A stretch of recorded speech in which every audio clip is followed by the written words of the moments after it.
Hey, good morning. It is nearly 4 a.m. and you know what time that is? It is time for another Careers Clinic with Career Advice UK. I'm Brian, Career Advice UK. I live stream every day, 4 a.m. Hey, S and Dylan, good to see you. I go. And Skyle, good to see you. So, I live stream every day. I take your questions on a variety of career related topics. Hey, Haley, such as writing CVs, interviews, talking about workplace situations, applying to, hey, Jerry and Emzo, good to see you.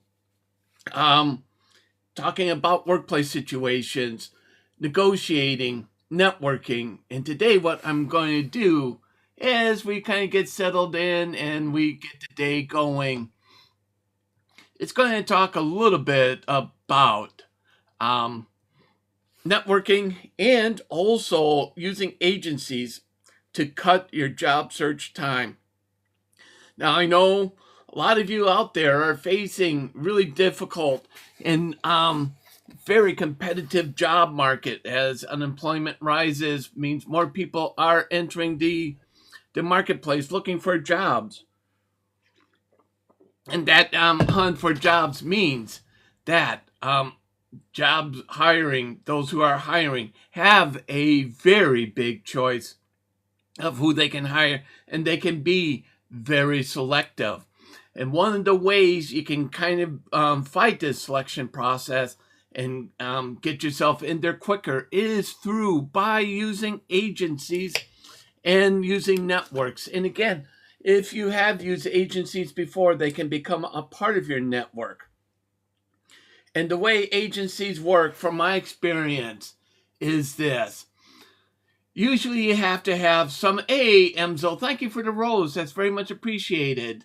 What you need to do when you're using agencies, you need to usually have some experience in the field that you're applying. So if you, hey, S-Knots, how are you? How are you doing today?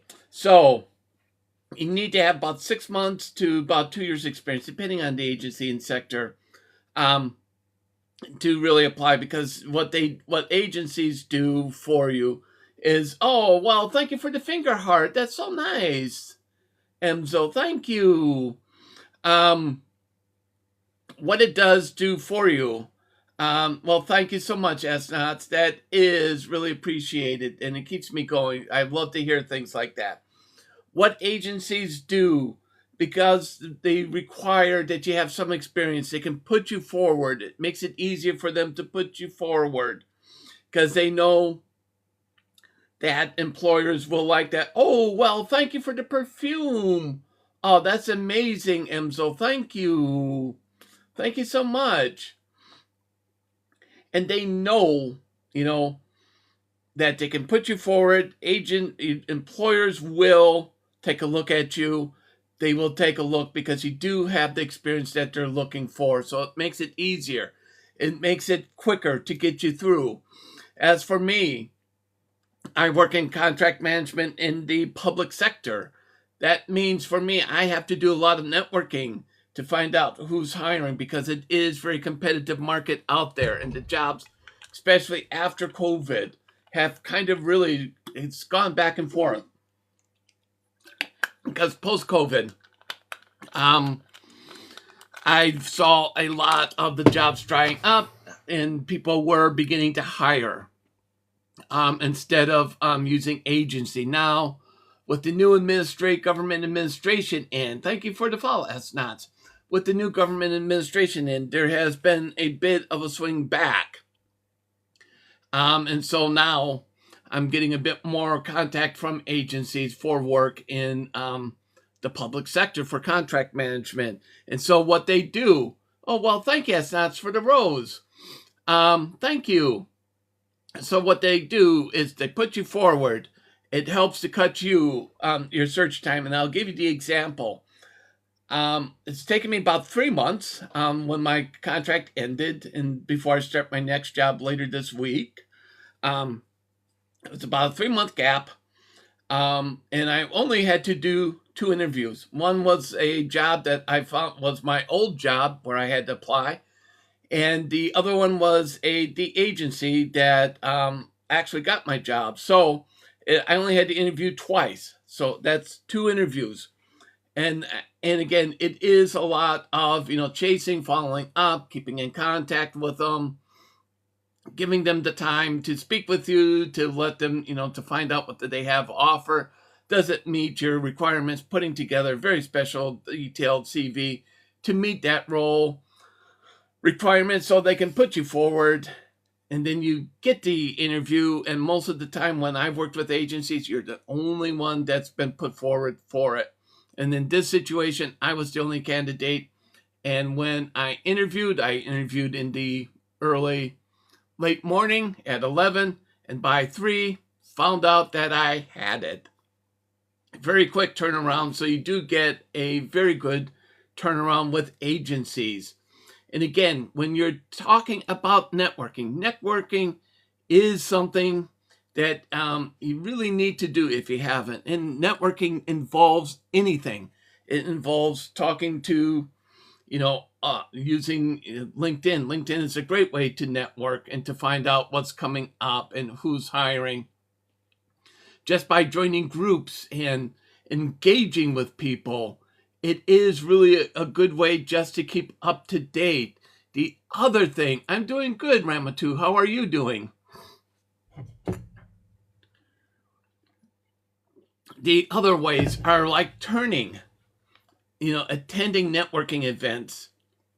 There's a lot of networking events that you can do online, in person. And again, you can start to develop. And also too, if you do like with me, kind of like the agency work, you start to get in contact with different employers, different people. You start to know who runs what. And you can always keep in contact with them and find out what's going on. So you can start to really develop a network of people and keep in contact to see what's going on, who's hiring, what's coming up. If you're interested, you can always, and somebody who works at that organization, you can try to ask them like, hey, I see that, job X has been offered. Do you know who's the hiring manager on that, who I can send my CV to? And again, a lot of times it has been kind of the move towards more of a standardization. A lot of times they want you to go through either a specific department, specific email address, or something, unless it becomes, I think, at least from my experience, less important finding the contact, the individual, the name of the individual that you should be in contact with to speak to them about the job. But it is networking is really good way to really stay on top of it. And agencies, if you do use them, it is good to hear that, Ramatu. It is a really good way to keep in contact. It is a really good way to stay in contact. It's a really good way to find out what is going on. And it really can help you really cut the application process. Because for me, like I said, with the agencies, I was able to find mine in about 3 months, which is it can be fairly typical. It's actually quicker than the last time I did it. The last time I worked umbrella, it took me almost 5 months to find something. This time it was about 3 months, which is really good. So again, agencies is really the way to do it. And again, it is, looking for the agencies in your sector.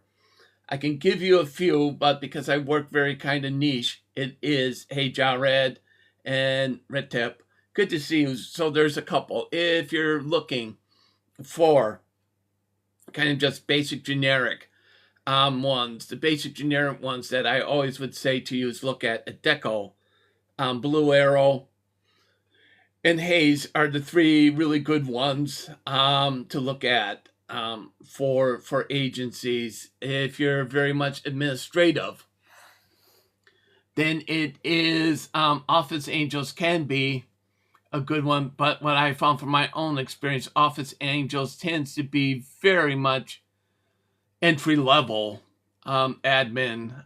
They don't do a lot of more of the senior admin type of roles.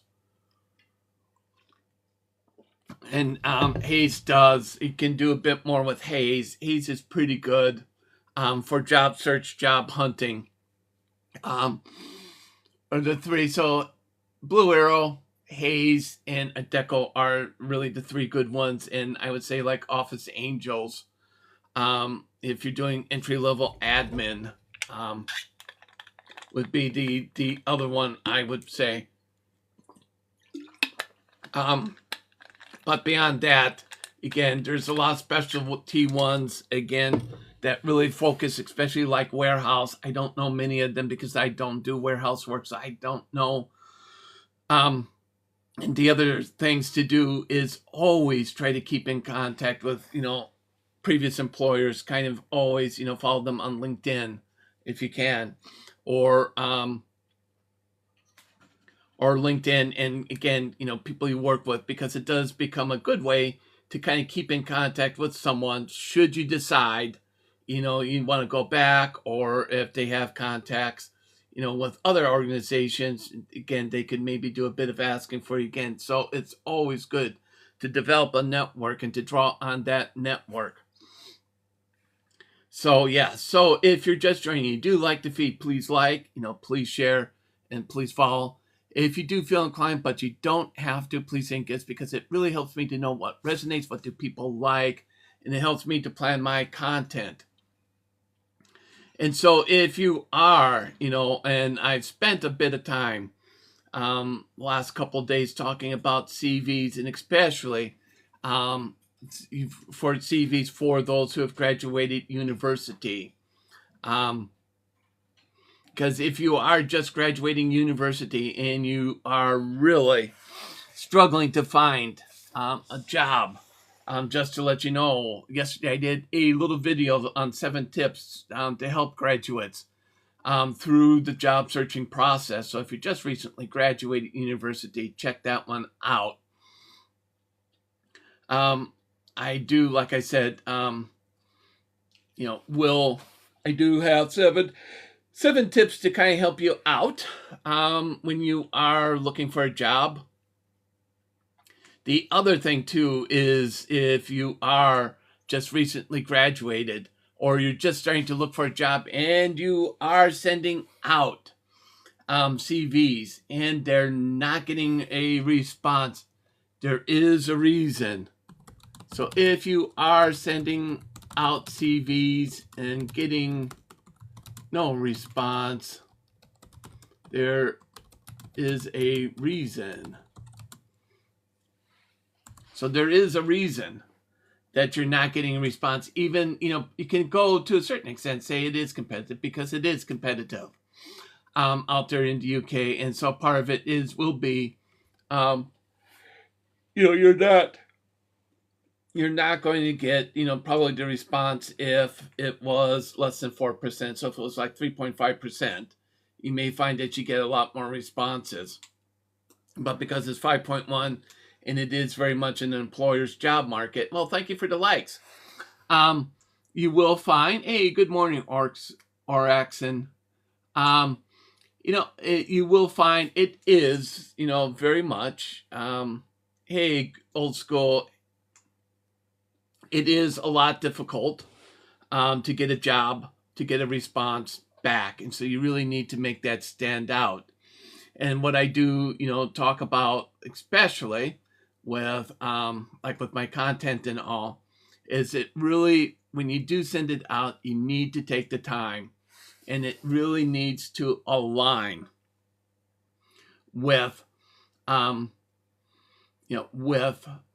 the job description. It really needs to align with the job description, and it really needs to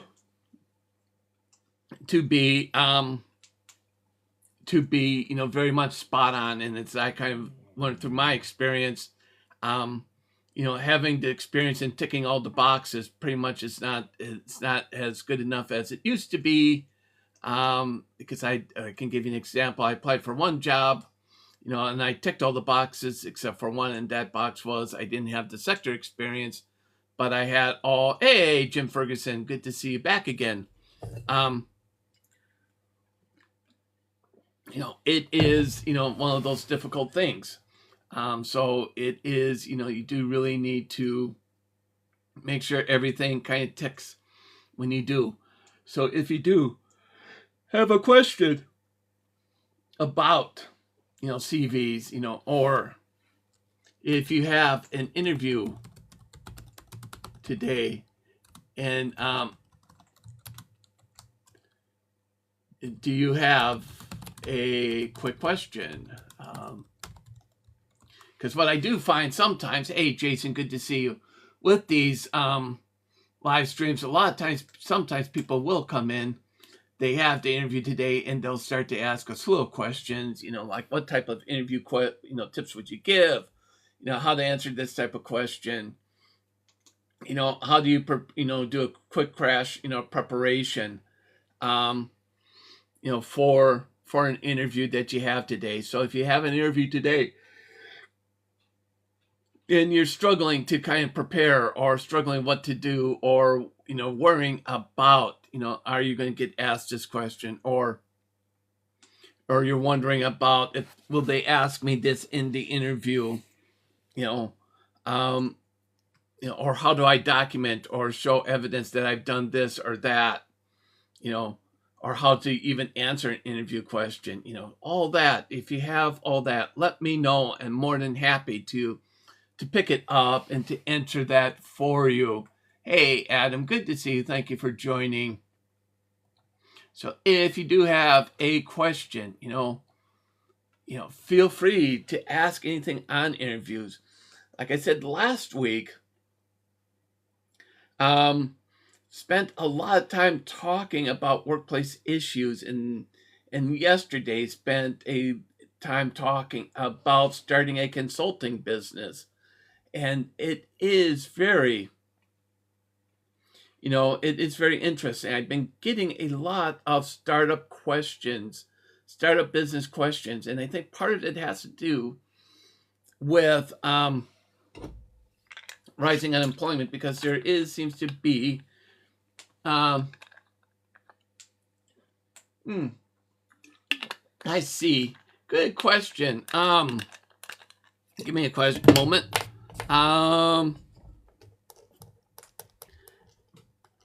I would probably would say, that's a good question. I would be probably going back to, if I could, I would probably would say probably back to chemical engineering, because I did do the math, and I could probably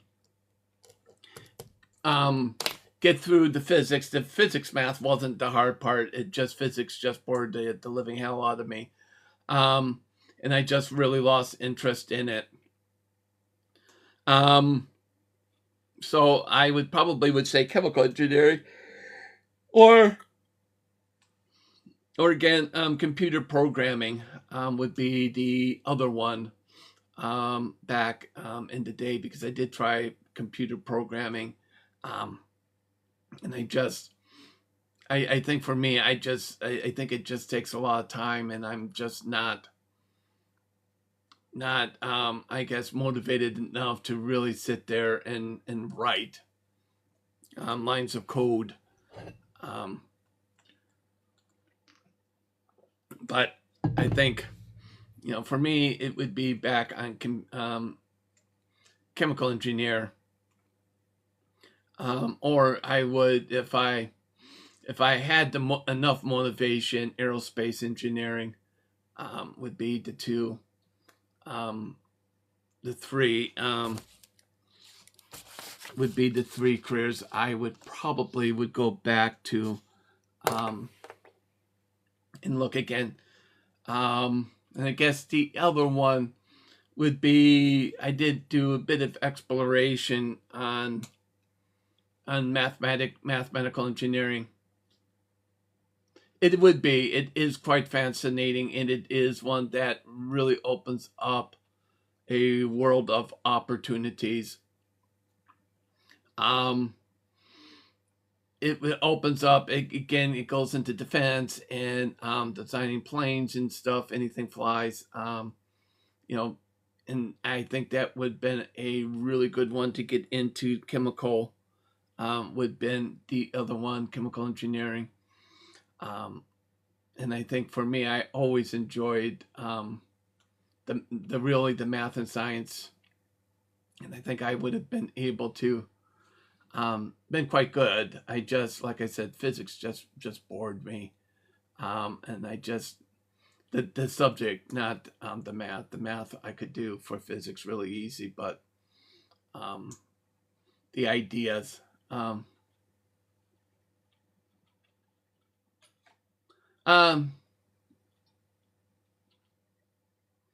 I think that's a good question. I think for I think when it comes to aerospace, I think what it will be, I think it would be, I think we're seeing the dawn on it now with the A350 1000 extended range, being able to fly from Sydney to New York or Sydney to London. Um, but I think it um, would be looking at making supersonic transport both cost effective and cutting down on the noise. I think they've been able to cut down the noise, but it is not like um, other other types of flight where if you're talking, let's say the A350 1000 extended range, um, where you could, it's very fuel efficient. Supersonic transport would be, it's very expensive, burns up a lot of fuel. So I would say what you would need to do is make it more fuel efficient, but also to make it also really cost effective.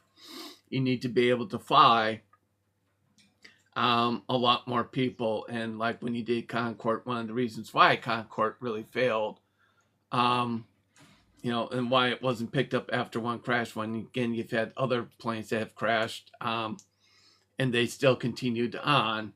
Is the fact that it was very expensive to fly because it could only carry about 80 passengers in a first class configuration, which meant then that um, it had less passengers, so it was lighter, but it really had to cater to a very small and very specific population that was able to afford the tickets, and so there wasn't a lot of interest in Concorde continuing because at that point you've had when Concorde exploded, what was it, 2003, they had to crash. It was the fact that things were moving on. Planes were becoming more fuel efficient. They're becoming a lot longer range. Didn't have the issues that Concorde had. It was plagued with a lot of problems, and so a lot of the problems kind of basically shut it down. And so I think when you're looking at, because now we're pretty much able to fly anywhere in the world, once Qantas starts its Sydney to New York and Sydney to London flights, I think that will be the final hurdle. I think then the next hurdle is trying to increase speed to cut down flight time, and then making the flight more fuel efficient and to prevent jet lag. And I think that's going to be the next steps in aviation. So it'd be interesting to see the impact when Qantas begins those flights. I think it's later this year or I think it's later this year or early 2027. So it will be interesting to see what happens once those flights become regular, the impact it has on passengers, and see where things begin to go after, once they begin. So it's a very interesting question, and thank you for that. So if you are just joining and you do have a question, feel free to put it down below. And so it has been a very interesting morning. If you're just joining, do like the feed. Please like, please share. Yeah, no problem, see. Thank you for the question. Hey, Lowell, thank you for the like. So if you do like, please share, and please follow, because once you do follow, you get to keep up to date with my content and also live streaming. And also, too, if you do have a question, feel free to put it down below. Hey, thank you, Lola, for the finger heart. That's very nice. Very much appreciated. So if you do have a question, feel free to put it down below. I pick up questions on a first come, first served basis. So if I do get multiple questions, I will ask the first one who asks, I will answer and then go to the next. So if you do have a question, feel free to put it down. More than happy to pick up questions on anything career-related. CVs. Again, CVs can be editing, length, what should you include, how to write a CV with no job experience, if you have a gap because of medical issues. Talking about, I've had questions about disability-friendly employers. Where do you look? How do you find disability-friendly employers? Hey, I broke my halo. Good to see you. Thank you for joining. How to ask, to find them. Where are they? What sectors did they, sit? How do you, ask for reasonable accommodations? What are reasonable accommodations? How do you, prepare for an interview? What should you do when you prepare for an interview? How do you structure a response? How do you answer questions like, tell me something about yourself? Where do you see yourself in 5 years? Or why did you apply for this job? Or why should we hire you? Are all questions that I do typically get asked. I do get workplace questions, especially around bullying or ineffective managers. Or I've had interesting, which is one that has kind of started to get me intrigued, is people are starting to talk about career changes. Hey, Floyd, the bully, and Jug. So what we do see is, what I'm seeing now is a lot of people talking about and wanting to know about career changes, how to make career changes. And okay, good question, Lola. I think really what you really need to do is start to build a portfolio. Start to build a portfolio of your work. Also, too, I would say, publish or get yourself a website. Websites are really cheap. The domain is, a couple of pounds. And then there's like tools, website builders that you can use. Or for me, it's WordPress. I like WordPress because you get a lot of free themes. You get a lot of free themes. You get a lot of plugins. You can really customize the site yourself and really build it the way you want it or need it with WordPress. And then there's also two things like, like WooCommerce that you can add to WordPress that allows you to do selling. So you can do, and do digital products with that. So you can write your book. And so what I would say is get a collection of writings together, put it into a book, and maybe start to try to sell it. You can do it on, Kindle. Kindle allows you to do it. Kindle has a lot of publishing requirements, but it's not hard to get by with Kindle. Write a book. You can sell it. Again, put it on your website. Again, promote. You'll need to do a lot of promoting. A lot of promoting. It's, again, if you're doing creative writing as a degree, what I would also say is look to the book industries. Look to publishers. For potential jobs and internships for the summer, to get summer internship jobs. Gives you a bit of insight into the marketing, and what the industry wants to help you kind of shape it. And start to really just get yourself out there. Start looking for, podcasters, live streamers that would bring you on to talk about your writings and stuff. So get some of the writings out there. Then start to look for podcasters, look for live streamers, and to really help to promote without really getting too involved, having to pay a lot for advertising, because that is the quickest and easiest way to do it. Also, too, I would say, contact your local authority, to help you get yourself kind of set up as a business, because, again, you can always try, to,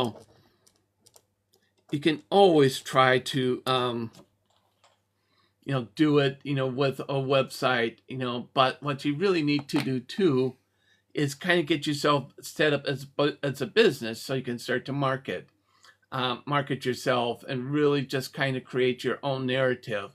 Again, you may want to use, publishing companies and stuff, but the more you do, and the more you kind of build up your own brand, your own reputation on your own writing, the more likely when you do approach, publishers, to get yourself published, or if you do put stuff onto Kindle, people are going to start to know you.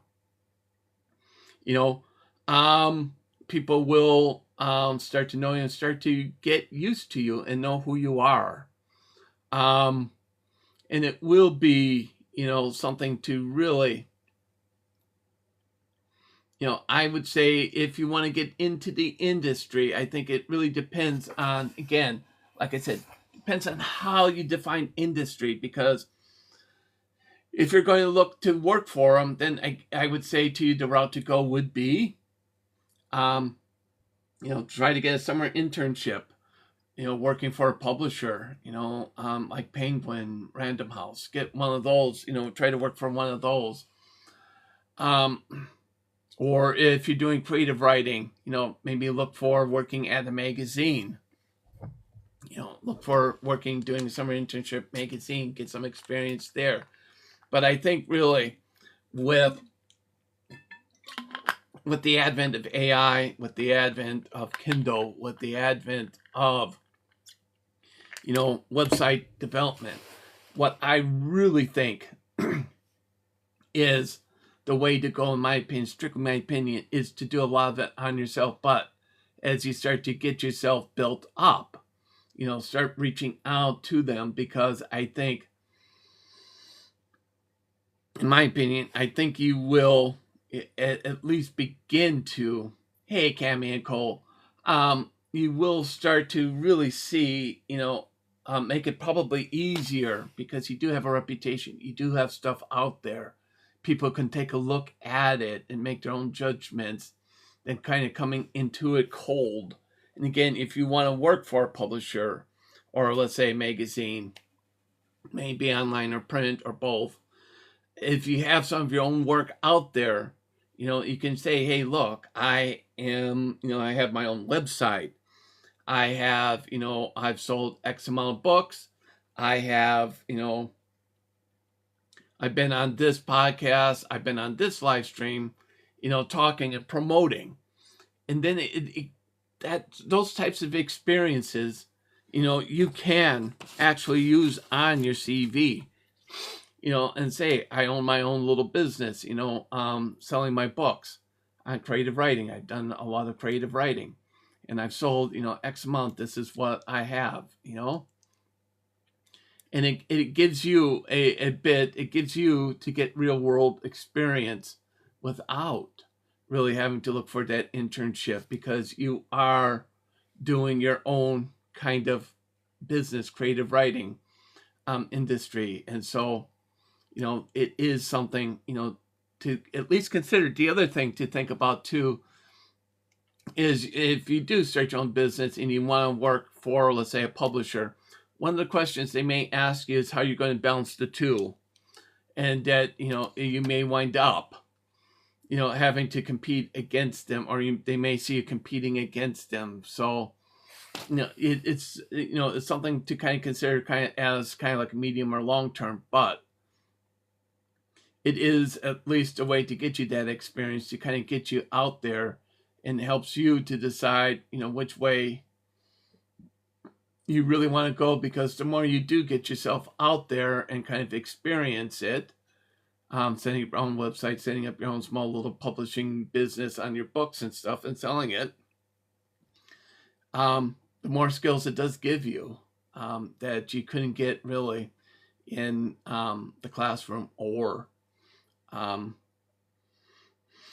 through an internship, because you've experienced it, firsthand as somebody who's running their own little book selling business. And so what I probably would say is, get a collection, get it onto Kindle, and also then use kind of website to promote yourself, and to promote it and get yourself out there, get yourself known. And you may just find it opens up,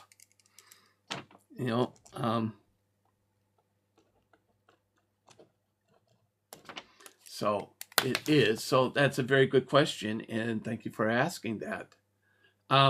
Hey, Chris. So we're kind of beginning to come down to, less than 30 minutes, coming up to almost 25 minutes left.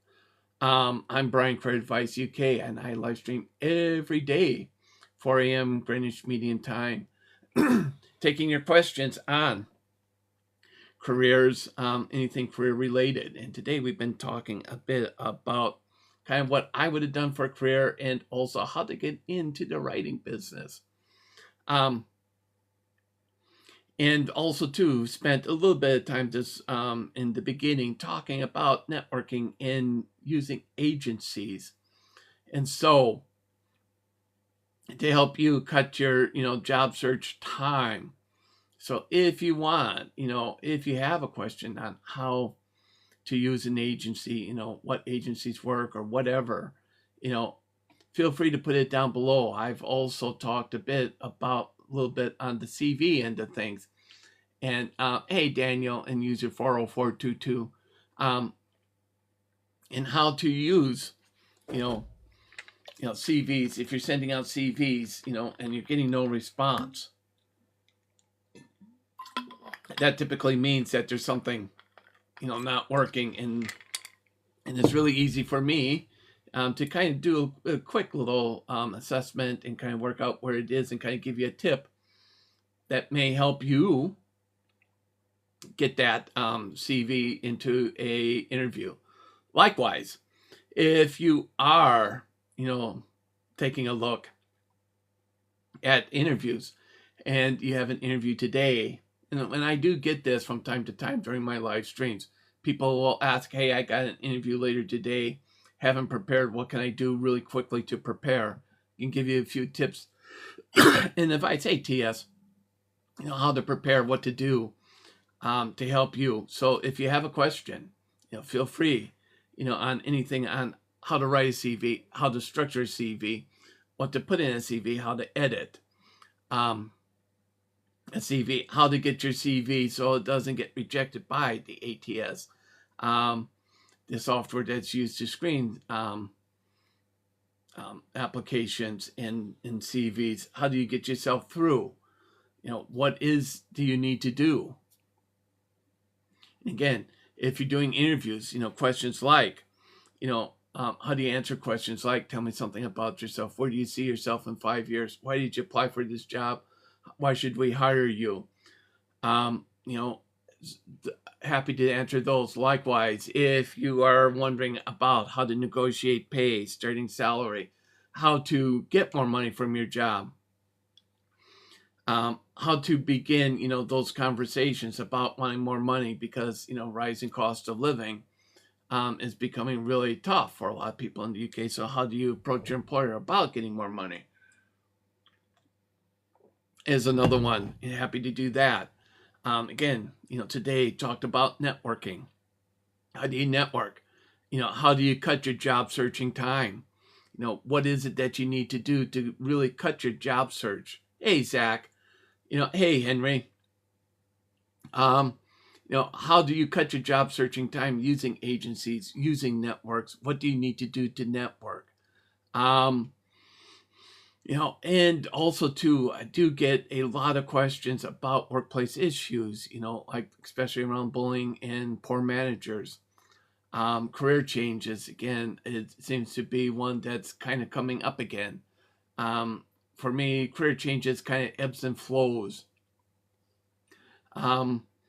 It is one that, hey, and well, thank you. It's one that seems to kind of, ebb and flow a little bit with me. It's, career changes, but career changes for about in the month of December has been, really, I would have to say, really a big one has been a real big topic during my lives has been career changes. The other one I have said, is career changes in a couple of days on the 14th, less than 2 weeks from now.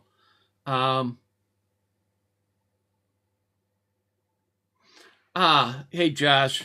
Good question.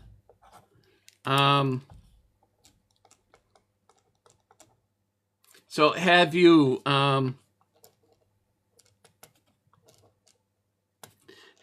looked online? I mean, again, there's always, have you, so how long have you been in that job? How long have you been in the job? What makes it shit? Have you, looked for remote jobs online? Have you looked for anything remote, or have you looked kind of hybrid, where you might be willing to, do a little bit? Okay, so poor management. All right. So I can understand that, because what it means is it's really bad communication. And it does seem people at that point probably are getting favoritism. There's a bit of favoritism. And, okay, so, but do you have if you look remote, but they usually require degrees, do you have, do you match the experience on those beyond with the exception of the degree? So if we said, controlling for the degree, putting that aside for one moment, do you typically meet the other requirements?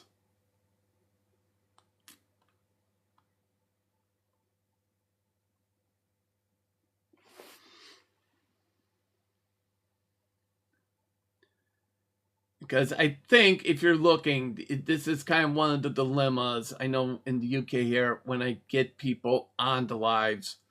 One of the big complaints I hear is that if you're not in one of the bigger metropolitan areas, it is one that, for lack of a better word, it's very limiting. It's a very kind of limiting.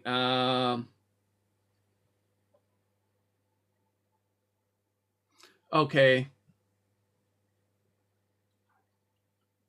That's interesting. They want you experience working remote because I I work remote, and that's usually not a typical requirement.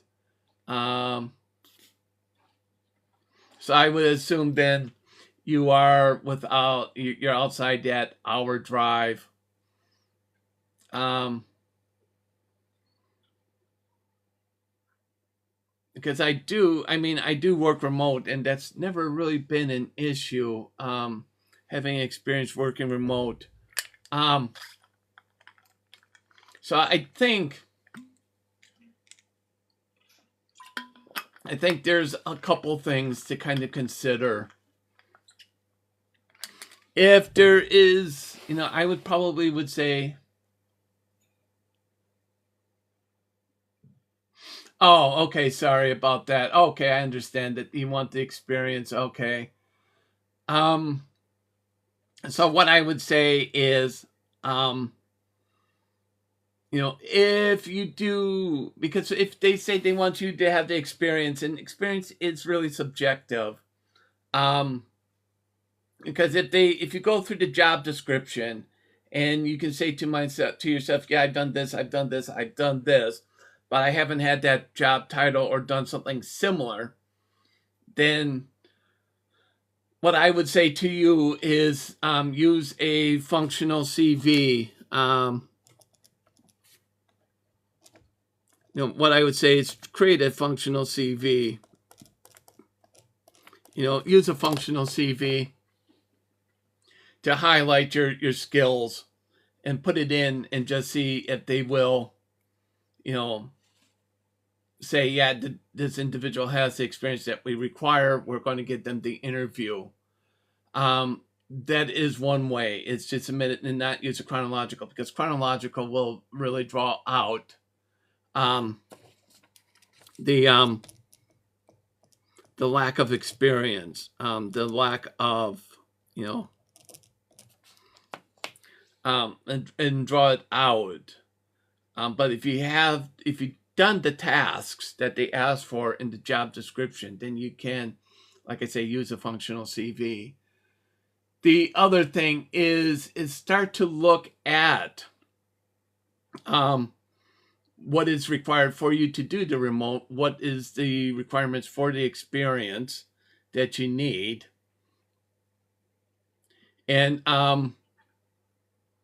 start to see if you can start to pick up some of those experiences. So what is it that you're currently doing, and what is it that you're trying to do, Josh, where you would be able to, maybe if you had a bit more experience or the degree, to be able to do?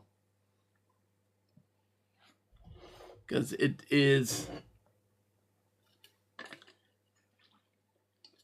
because I know there is a bit of a market change where they want more of the skills than really kind of the title or just kind of working for the organization, but they're more focused on skills because it is now becoming more expensive to hire, and because it's getting more expensive to hire, employers want to make sure that they um, are getting the skills that they need, and they don't have to spend a lot of time developing. So that may be another thing, Josh, to consider, is kind of, take a look at, what is it that you have in the way of skills, go through the skills that you've used and really are your primary skills, a part of your skill set, or things that you can do if you were asked to do. Look at the job descriptions that you want to do, that maybe would allow you to work remote, or that you would be interested making a move for, because again, it's one of the dilemmas I think that comes up is the need to move, because if you are remote and you need to get a job, then it may kind of force the need to move to be closer. Um, So take a look at, what is it that you need, and if you can pick it up in job experience, maybe then it may be worth getting that experience, and then maybe looking for something else. The next thing to do is start to look at, going back to school to get that degree in case you feel that it's needed. The other thing is, again, I've kind of gone down kind of that looking at other roles. Now, if there is an issue regarding workplace structure and communication and not, I would say, first of all, read your organization's policies. Talk about policies, look at policies, and look at, raising a grievance, raising a complaint, providing the organization feedback. And start to document stuff where you start to feel that it is very much, very poor communication, issues that you've had. And then consider potentially if making a move to another job is not possible because of location, you're not prepared to move, you're not prepared to go back to school, whatever, or it would be too much to get the experience to allow you to move. And the only other option you have is staying. Then I would say to start to look at internal policies, and look on kind of like the grievance, and start to look for if there is issues with management and things. Start to find the policies that maybe relate to the issue, and then bring a grievance based on that. But make sure you do have a lot of documentation to support your point, and not a kind of a random, just kind of complaint because you just want to moan. But you can back up what you're saying by showing these examples of it, and then start to look at. The other thing that makes me wonder is maybe if you have been in the role too long, and if you maybe you've been in the role too long, and maybe the conversation you need is to have with your line managers looking at to do something different. Maybe, through like an expression, oh, well, thank you for the like, Josh. Through an expression of interest, to get some experience working in another role. Secondment, again, it's expression of interest, but it gets, sometimes called secondment to develop some skills to move onwards. Take a look at, asking for promotions. I've been here for several years. I've done this, for a while. I really would like to start to look at what can I do differently. I'm kind of interested in this role. What do I need to move into it?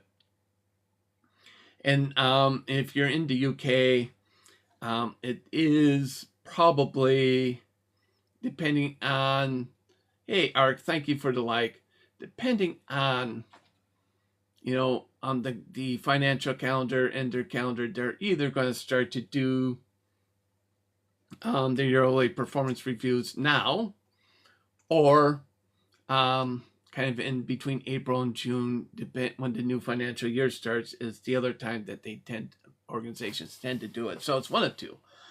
And during these times, it's a really good time to,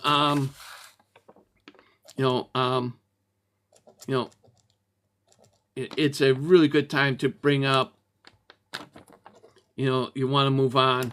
This is the role. This is the role that I like. This is what I would like to see myself doing.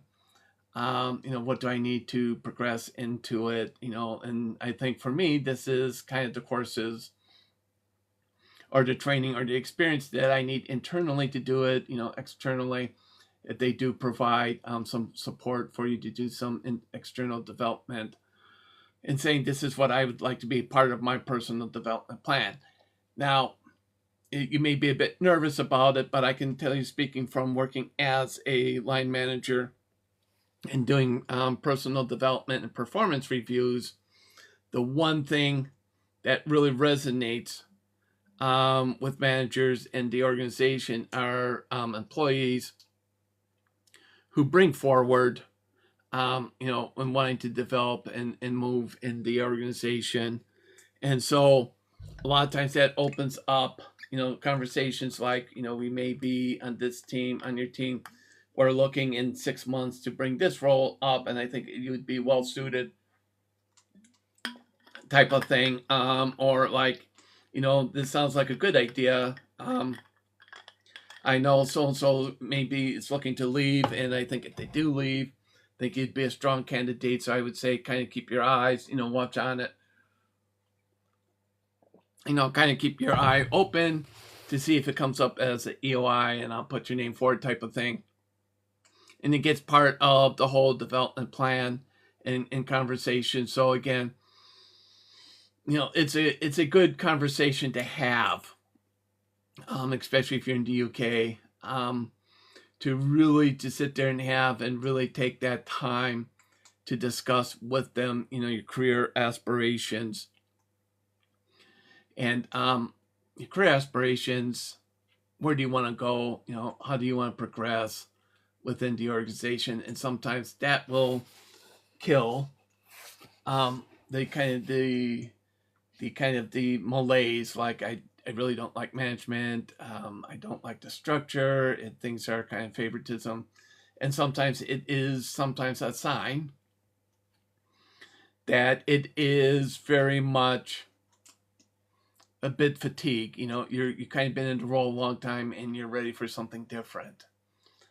And it is really difficult. And I know from my own experience, especially if you live in a university type of town where it's the university, and then, a few like hotels and restaurants to support it, it's really hard that if you do feel like you haven't moved, or you're going to wind up being made redundant in the role, it can be really, soul destroying, because there's not a lot there for you to do outside of it, and it's very hard to find other jobs in the area, because it's all kind of tied into one employer.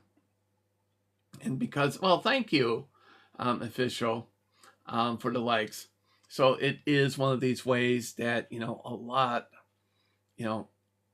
and it gets to be very frustrating, because if you don't have a lot of choices.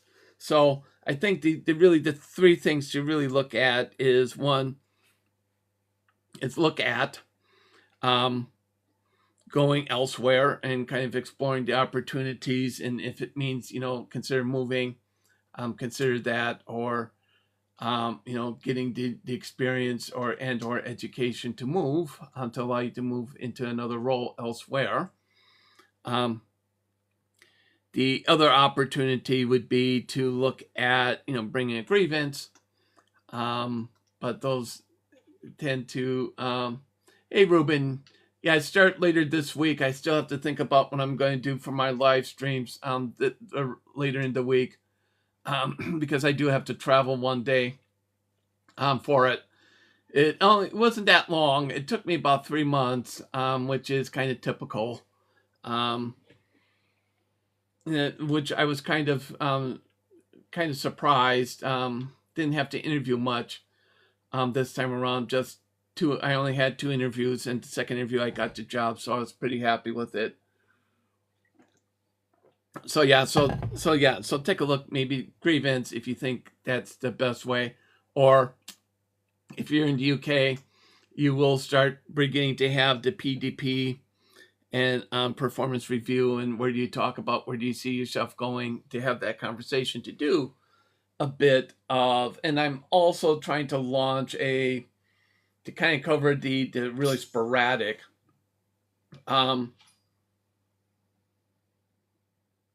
You have basically the same industry doing umbrella work in the public sector charity end of things.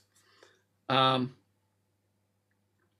so yeah, so I'm doing right now also trying to get a small business started so that I can start to get a bit of income. So once I do get myself, if there is a gap, I do have something to kind of fill it. Also, to if it does start to take off, fingers crossed, I'm also able maybe to move into that because I would like to have a little bit more stability than this. so so yeah, so the other, like I said, the third would be to discuss with your line manager um, kind of your goals and aspirations. So so yeah, so we're coming down to the last 3 minutes. Um, Now I don't have to take really off really quick. So if there is a follow-up question, more than happy to take it. So if somebody does have a question, I'm more than happy to take it.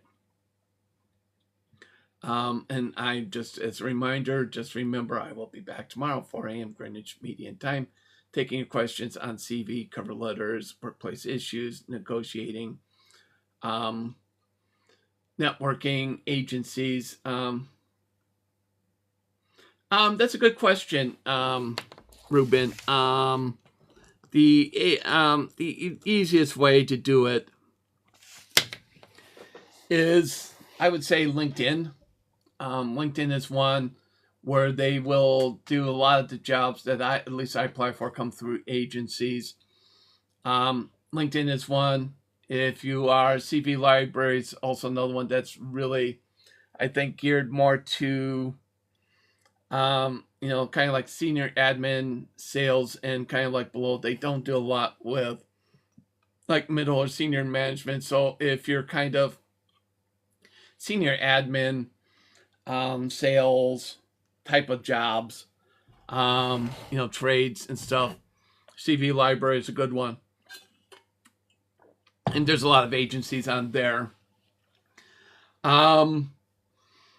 There's also you can go to look for agencies and just type in the search engine agencies in warehouse. I know there's a lot of warehouse agencies like in the Leeds area, and so you just type in warehouse agencies in and just give them the area, and it will give you a whole list of them. And typically, from my experience, and I am only speaking from one sector of experience, and use them for kind of like admin roles when I look, is they typically want, as a finger wind estimate, 6 months experience at a minimum. And that's, I think, primarily because they market you to the employers, and for them to do that, they need to have some experience in the field, in the area that you're applying. So again, if you want, let's say, if you're in IT, you're a programmer, but you want to move into business analyst, and you don't have any business analyst experience, you can apply for them, but that's it seems to be 6 months. Some will say up to 2 years because they do want to, get you in more kind of the middle. 2 years will get you kind of start at the bottom rung of more the middle end of the roles. So it's not just a very basic entry. It will get you a bit higher. So I would say, again, look, LinkedIn is really good. CV Library, again, Indeed does some.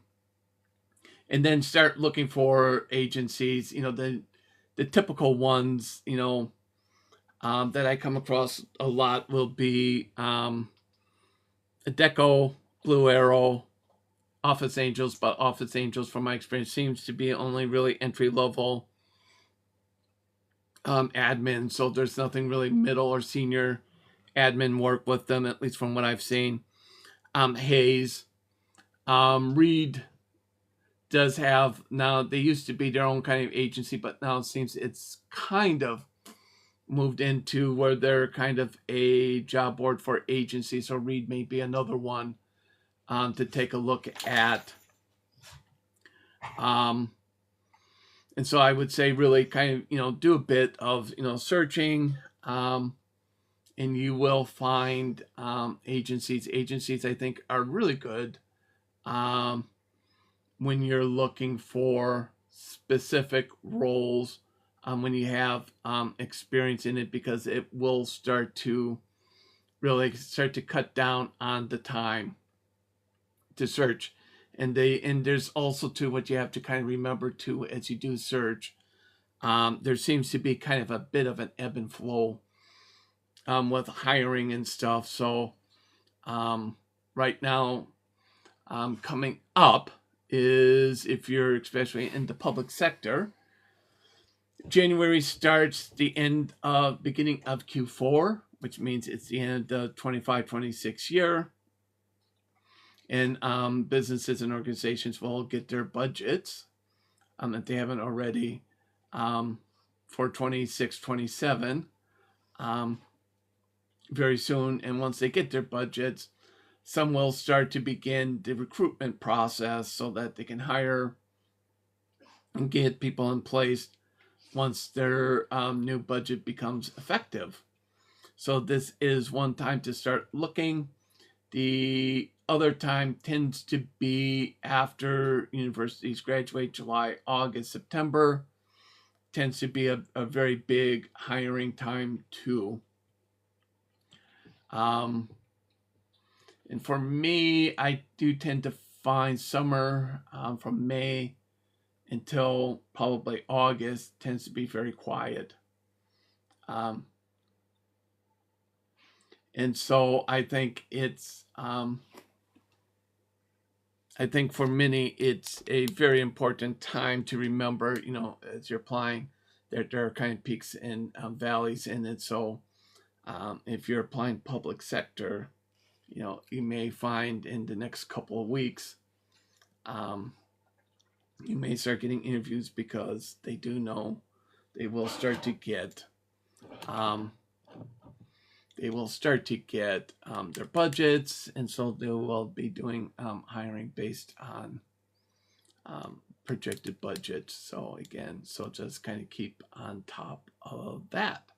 Now, if you're talking, if you're talking private sector, a lot of times their budgets will be a function of their financial year.